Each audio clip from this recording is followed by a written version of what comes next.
New York, 1926. La prohibition en vigueur fait le bonheur de la pègre locale. Mais faire partie de la pègre, c'est bosser en équipe. Et ça se passerait sûrement beaucoup mieux si Paolo, ce stupide elfe, savait viser correctement. Chaque mission avec lui est une chance supplémentaire de se faire coffrer. Heureusement qu'on peut compter sur mon camarade Ruben. Lui, il assure. Il sait tout faire. J'ai une confiance absolue en lui. Et je sens qu'ensemble on pourrait mener le gang à prendre le contrôle de cette foutue ville. Ah, et puis encore, je vous ai pas parlé d'Alfredo.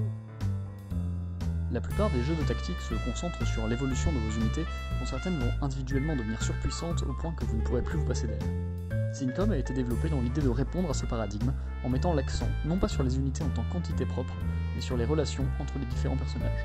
Dans Syncom, vous dirigez une mafia des années 20 faite de créatures fantastiques. Recrutez des nains ingénieurs ou des elfes snipers ayant chacun des caractéristiques, des traits et des capacités propres, et choisissez une mission à accomplir.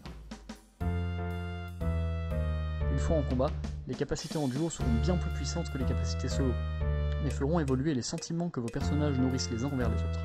Ces sentiments vont peu à peu se transformer en émotions, plus fortes, selon un système poussé de relations qui va influencer les statistiques et les actions des personnages. Un nain héroïque se sacrifiera pour sauver son ami elfe, mais ce nain-là, qui déteste l'autre, lui tirera dessus plutôt que d'obéir aux joueurs.